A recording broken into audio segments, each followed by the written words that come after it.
India is a paradox, both socially and ecologically. This is one of the most beautiful and important wetlands of South India, a 2,000-acre large lake, 10 kilometers west of Pondicherry. And right opposite to this beautiful lake, which attracts more than 80 different types of birds during the migratory season, is this. An illegal mud quarry, 200 acres, being ravaged every night. Truckloads of soil being taken away. The owner of a 5-acre land right next to this mud quarry contacted me and asked me if I would be willing to help them develop a rural development center which could become a catalyst for positive change in the entire bioregion of about 100 villages around this site through programs for rural health, education, income generation, gender equality, and community development.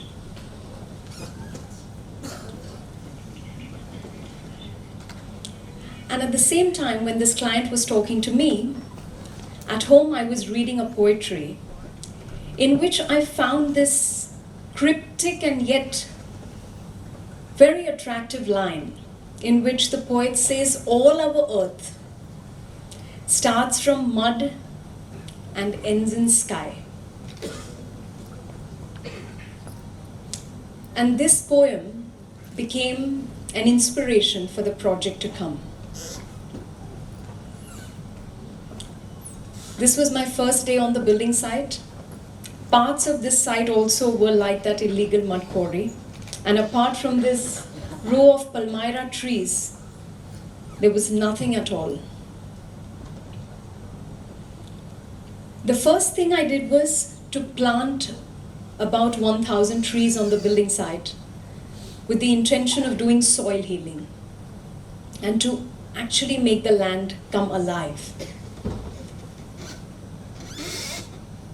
And in order to do that, we did a topographical survey, mapped the land, and dug out some soil which was at the lowest contour, such that all the rainwater could be collected over there, in order for us to water these 1,000 trees. And I was also researching different ways and methods of building sustainably, and one of them was earth. And in my research, I found that in order to build with earth, I required to have a very specific soil composition. It had to be 50% sand, which would give it the volume, 20% clay, which would be the fevicol, 15% gravel, and 15% silt. So this was the very specific soil composition that would be required if I were to build the entire campus, 5-acre campus, out of earth. And whilst the soil that we had dug out from the pond had gone for a test, I was wondering, where on earth am I going to get this magic soil? And as Providence would have it, the week later, I got the soil test report which said that the soil at this land was 50% sand, 20% clay, 15% gravel, and 15% silt. So there we were, having dug out the soil from the lowest contour. And with that soil that came out of that pond, we built the entire 5-acre complex. So you can imagine that more than 90% of the material came from the very site on which all the buildings are standing. We had to get very little from outside. So in that sense, it demonstrated one of the most beautiful definitions of sustainability, which is closing the loops. It is not a linear process which has raw material and labor at one end and a finished product and waste at the other end.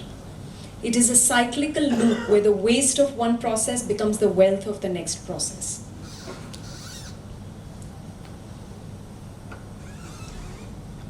because it had to be a center for rural development, along with the client, we decided that even the act of building should be a means of development for all the surrounding villages, because mostly these villages were stricken by poverty and, more than that, alcoholism.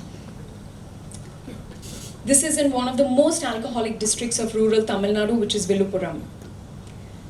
And in order to do this, we very consciously decided not to go ahead with a contractor. We had to do it ourselves by employing local villagers and training them into building skills and building the center for them and with them, in order for them to have a sense of ownership of the project. So my first day on the building site, I found myself surrounded by 40 alcoholic men. I knew it was coming, but when it came, it really was an eye-opener for me. Back in the day, I had no knowledge of the local language Tamil. I had written down my entire orientation speech in English, and a friend of mine had translated it into Tamil. And I had good practice of rote learning because of my education in Bombay. So I rote learned my entire speech in Tamil. It was a series of sounds for 20 minutes. And very confidently, I went in front of all those villagers and I gave my orientation speech, in which I told them a little story, which my father had told me when I was growing up. I'm sure all of you as architects would know the story, that there is a busy building site. A passerby is curious to know what is going on. He goes and asks one of the people, "So what is it that you're doing?" And he says, the first person says, "I'm laying bricks." The second one says, "I'm earning my daily wage." And the third one says, "I'm building a temple to my Lord." One of the words in Tamil which I knew was the word for God, Kadavul. It was made up of two Tamil words, Kadanda Ul. Kadanda is to cross over and Ul is within. I thought it was such a beautiful definition of God, that it was something that you find when you cross over within. So I told them that here too we are going to build a temple to our Lord, but not the Lord that we shall install in the form of a deity, but to that Kadanda Ul, to that inner perfection that resides within each one of us. And that's how we started the first day on the building site, with block making. So all the soil that came out of the pond, we did bespoke designs for every element of the building, the walls, the columns, the roof, and made 9 different blocks of 9 different sizes and shapes, precise to 0.5 millimeter. 3 times the strength of the brick available in the market, 1/4 the financial cost, and 1/10 the environmental cost. As Andy was saying this morning, when bricks are not fired, you don't chop down trees, you don't take the good topsoil away from the earth. Obviously, the environmental cost comes down to 1/10. Even for the foundations, we neatly dug out the pits, removed the soil, sieved it, mixed it with a pinch of cement, 5%, and rammed it layer by layer back into the same pit. That was it. These were the foundations. Only 3 feet deep, it could have taken a 4-story building on it. That is how rock hard earth could be.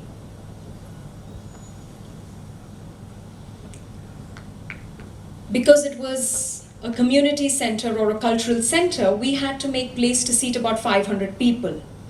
And hence, the requirement was that it had to be a large column-free space, similar to this. As you all know, in order to build large column-free spaces, you need materials which can span, which have tensile strength.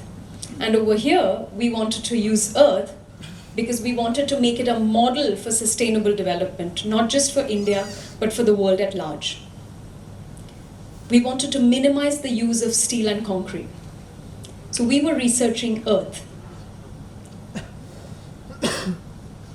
I went back to my favorite architect. Anybody can guess this?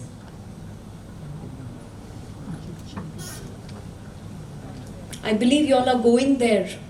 Third year students. Antonio Gaudi. Absolutely. This is the inverse of the Sagrada Familia. So Gaudi has this, with his impeccable genius, he has this way whereby he'll hang a string and each member of the string is acting in pure tension. There are zero compressive forces anywhere in the string. You just flip it around. So this is the mirror image of this. This is inverse and this is the real Sagrada Familia. So when you flip it around, each member of the arch is acting in pure compression. There are zero tensile forces. And earth, as we all know, is very good in compression, but you can't have a stick made of earth hanging out like a cantilever, right? Because of poor tensile forces.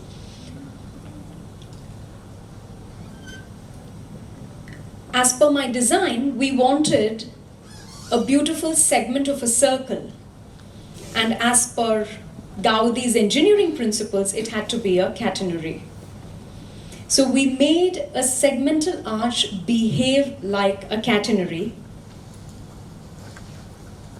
by doing something like this. Just these handful of lines took me about 3 months to draw.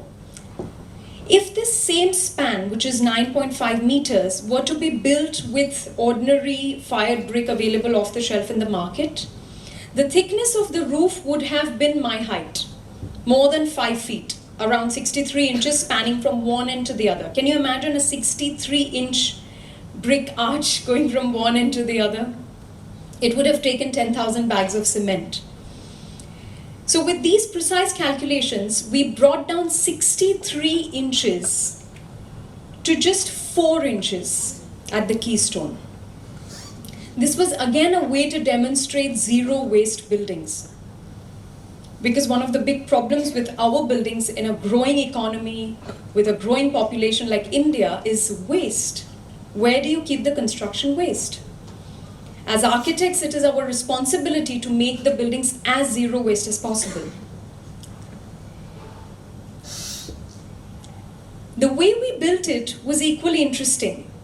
We fabricated these two metal templates and placed them at a distance of 6 meters and fixed them on the Springer beam. Once fixed, these templates do not move. The role of these templates is simply to define the shape of the arch.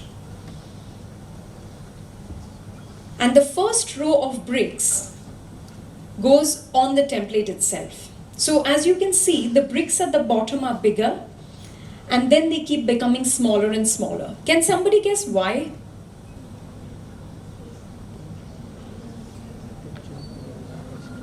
We want to make the segmental arch behave like a catenary. So imagine if you have a brick at this angle. It will have a downward force and a horizontal thrust. Together it will create a vector, which we call the line of force in an arch. We had to build it in such a way that the line of force of this brick falls exactly on the center of gravity of this brick. And hence, we could build the entire arch without using any formwork. The first row of bricks goes on the arch. And after that, from the second row onwards, the mason simply keeps sticking the brick to the previous course with soil mortar only 1 mm thick. The mortar itself is also unstabilized. It is stabilized with 5% cement, but it's only 1 mm thick and it's mainly soil. 95% of it is soil. So effectively you have two templates, 6 meters apart. Two masons are working on this template. They keep going cut, cut, cut, cut, cut like this. And two masons on this side. And then they keep coming closer and closer together and then they meet at the center. These blue strings that you see above are simple laundry lines that you get just off the road. And these laundry lines started sagging after 6 meters. Hence, each volt had to be 6 meters.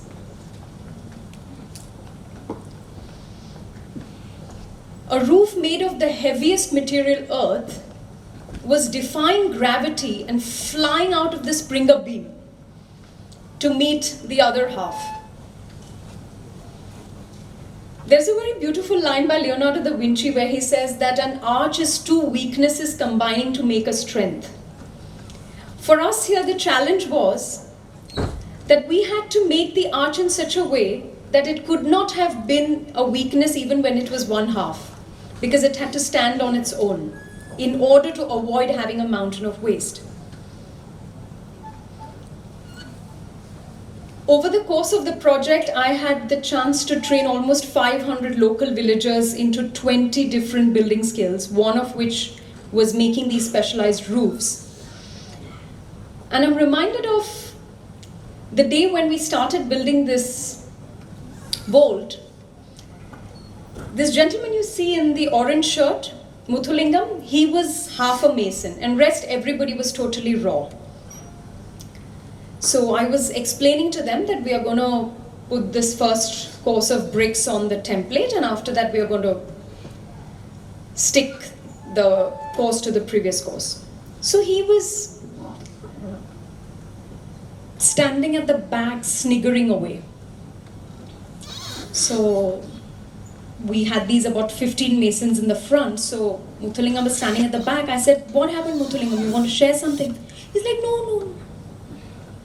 I said, "I'm sure you have something. Come up and share it with everybody."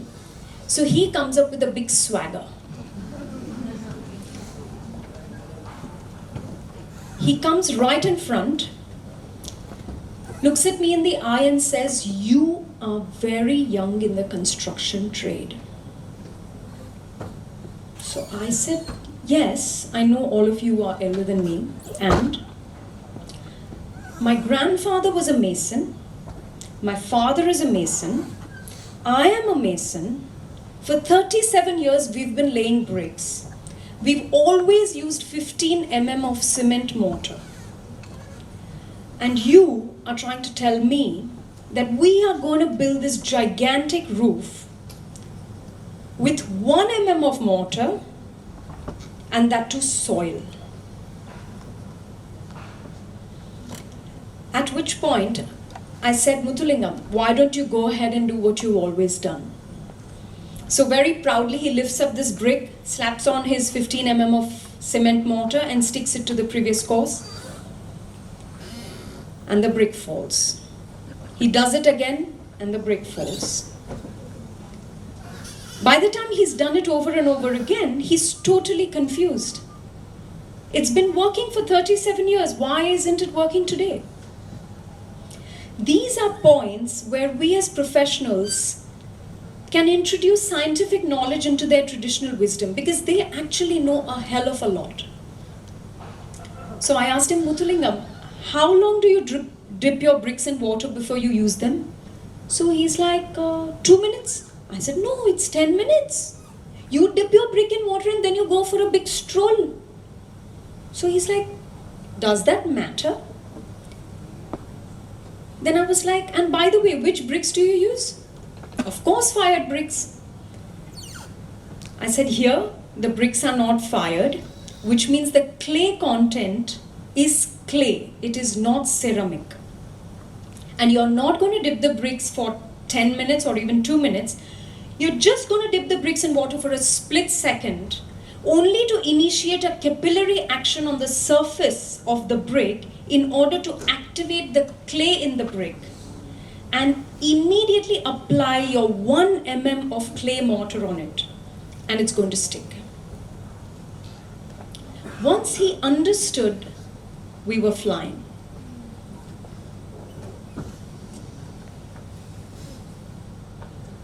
I was thinking that they are going to take, God knows, 6 months to build this gigantic roof. There were 7 masons, I was the 8th one. We finished it in 9 weeks.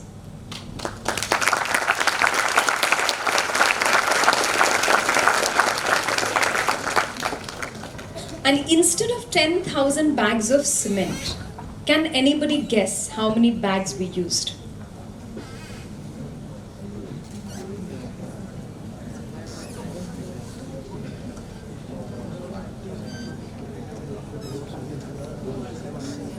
$33.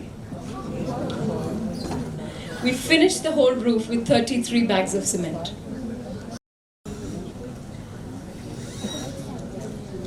The second question I asked at the start was, can we make buildings which are climatically responsive?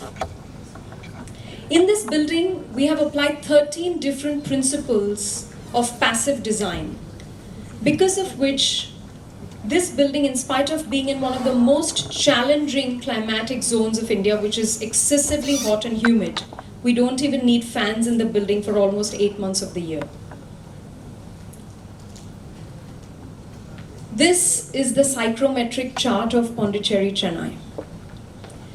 And as you all can see, out of the 8,760 hours of the year, 365 days into 24 hours, and each black dot represents 1 hour, less than 7% of the dots are inside the comfort zone. Our job as designers is to pick up one dot, dot by dot, and keep putting it inside the box. How do we do that? One of the first principles is orientation. Make the buildings shorter side faced east and west, as I think Andy or Azim, one of them, was saying. Let the longer side face north and south.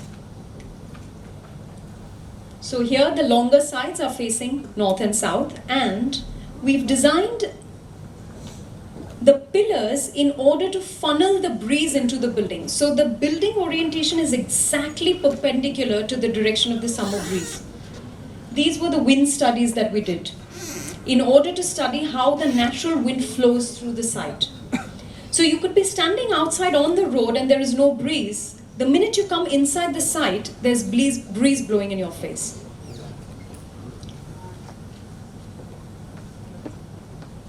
Stack effect. Hot air rises up, is allowed to escape through these skylights in the roof, which allows cooler air to come in from below, which is further cooled because instead of surrounding a building with cement paving right next to it, if you surround a building with green cover, the breeze coming from a lower level gets further cooled before it enters the building. Use of water bodies for evaporative cooling, both outside and inside the building.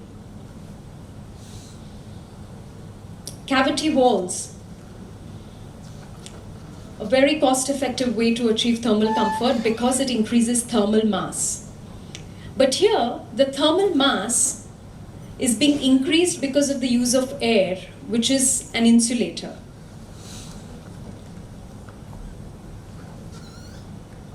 So if you have these little holes at the top and the bottom, and if you ventilate the cavity, the efficiency of the cavity becomes more than double, instead of just having a cavity wall. Use of vertical gardens, rooftop gardens, excellent way of insulating the roof and preventing direct solar radiation from coming inside. Heat reflecting paints. Cooling floors. So this is a traditional technique from Kerala, which uses coconut dusk, lime, hibiscus flowers, and kajal. And the floors are remarkably cool. And those pebbles that you see, where do you think they came from? You remember we sieved the soil before putting it back in the foundations? All the pebbles that came out of the sieve went back into the building as floors. This chart shows you which material you should use in order to trap heat. Which one do you think?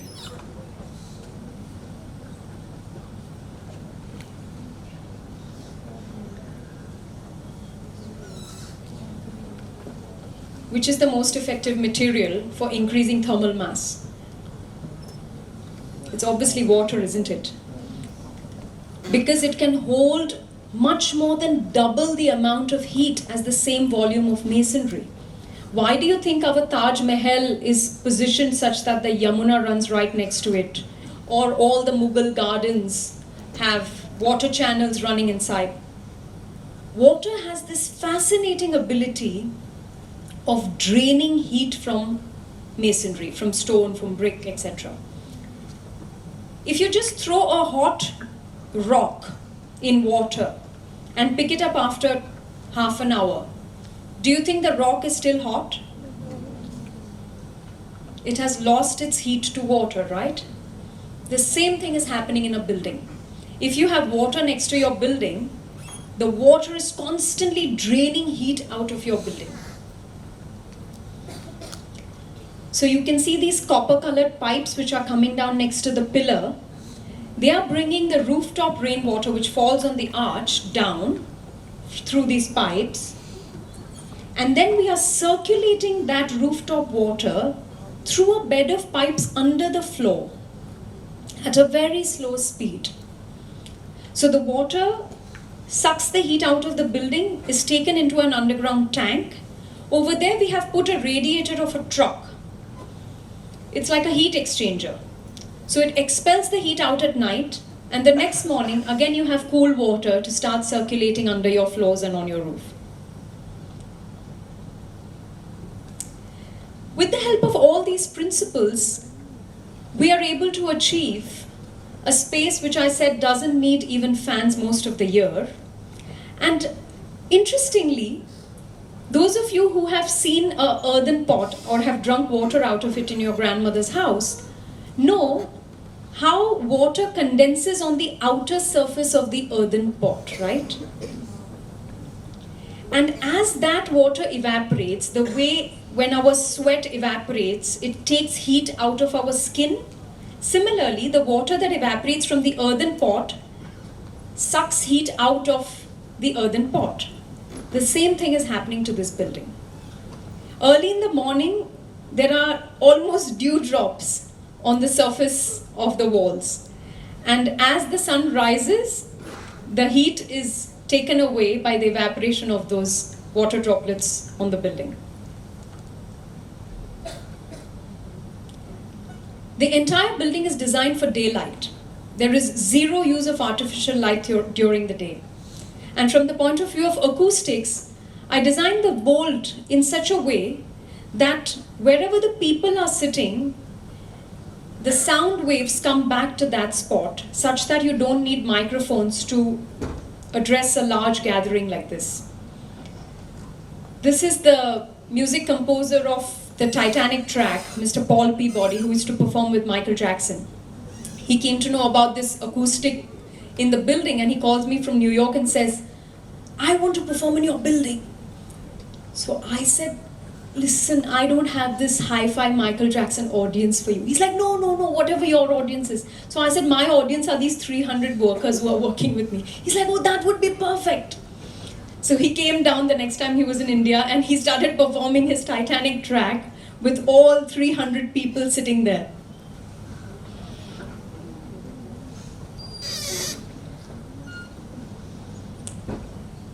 As I said, the aim was to make this whole process a catalyst for positive change.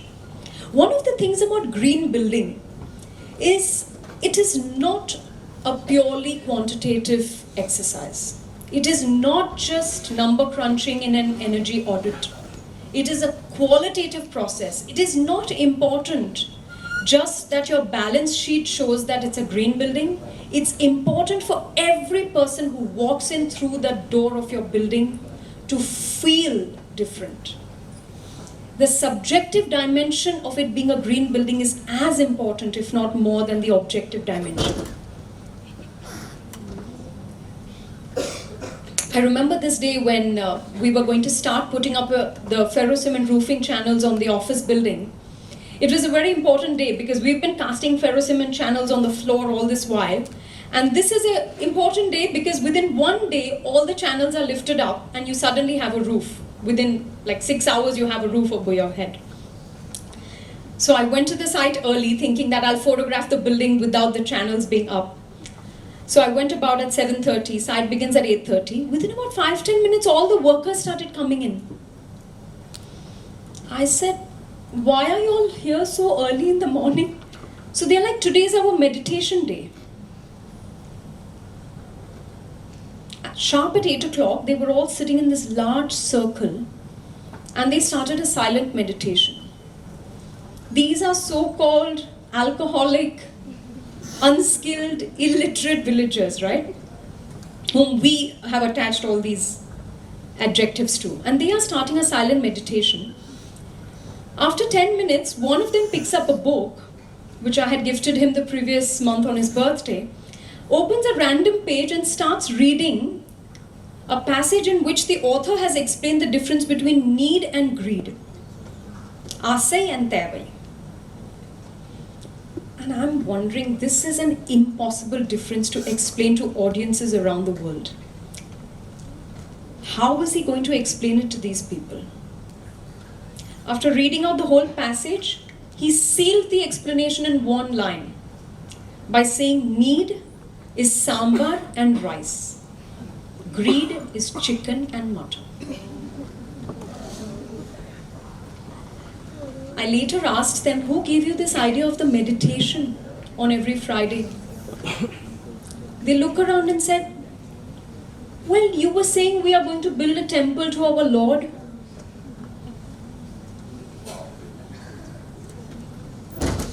To build a modern, highly engineered building precise to 0.5 millimeter, this was the toolbox.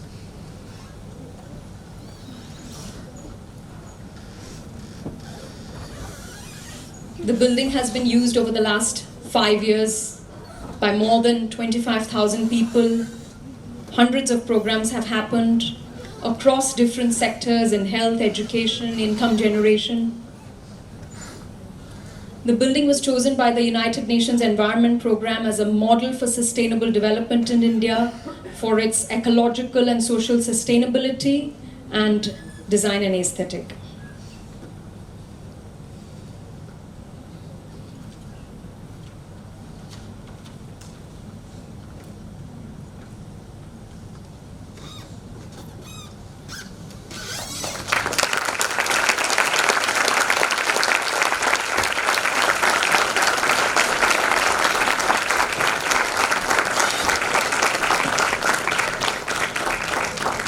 I thank that little girl who was reading a poetry. I had the privilege of translating that poetry into architecture, of transforming earth into sky.